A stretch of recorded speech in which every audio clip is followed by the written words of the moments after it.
மேஷ ராசிக்கு 2025 5ஆம் மாதம் வரைக்கும் உங்களுக்கு ஒன்றும் பிரச்சனை கிடையாது. ஏன்னா குரு வந்து அங்கே இருக்கார், குடும்பஸ்தானத்தில் இருக்கார். குடும்ப சம்மந்தமான விஷயங்களில் எல்லாத்துலேயும் அவர் ஹெல்ப் பண்ணுவார். ஸோ அதனால் அதில் வந்து சனி பகவானால் எந்த விதமான பாதிப்பும் இல்லை.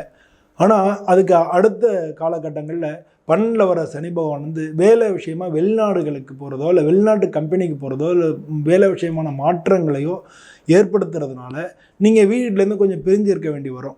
ஒரு சில பேருக்கு ஒரு 3ஆவது இடத்துக்கு குரு பகவான் போகிற அதே காலகட்டங்களில் ஒரு சில பேருக்கு குடும்ப சம்பந்தமான சுபகாரிய செலவினங்கள் ஏற்படும்.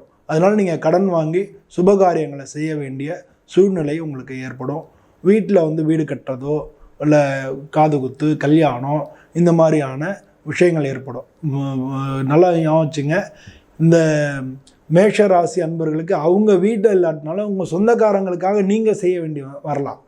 உங்களுடைய சொந்தக்காரங்களுக்காக, உங்களுடைய அண்ணன் தம்பி, அவங்களுடைய குழந்தைங்களுக்கு உங்கள் இடத்துல வந்து செய்கிறது, இந்த மாதிரியான மாற்றங்கள் ஏற்படுறதுக்கான வாய்ப்புகள் நிறையா இருக்குது.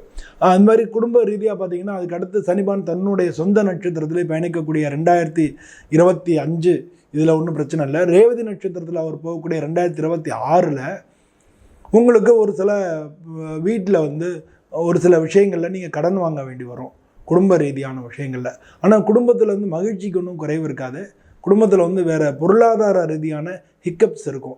பொருளாதார சிக்கல்கள், கொஞ்சம் கொடுக்கல் வாங்கல பிரச்சனைகள், கடன் வாங்கிறது, அந்த மாதிரி இல்லை கடன் அடைக்கிறது, உங்கள்கிட்ட யாருன்னு கடன் வாங்கிட்டு அவங்க கொடுக்காம இருக்கிறது, அதுவும் சொந்தக்காரங்களாக இருக்கிறது, இந்த மாதிரியான விஷயங்கள் வந்து 2026ல் உங்களுக்கு நடக்கும்.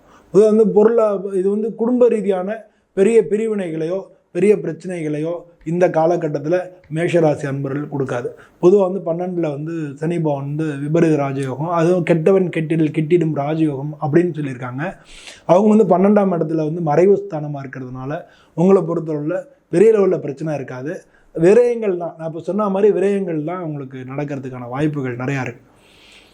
அதே மாதிரி இந்த சனி பகவான் வந்து குடும்ப ரீதியில் கல்யாணத்துக்கு, திருமணத்துக்கு யாராட்டும் பார்த்துட்டு இருந்தீங்கன்னா அவங்களுக்கு திருமண வாய்ப்புகள் கூடி வரத்துக்கும் காலங்கள் வரப்போகிறது.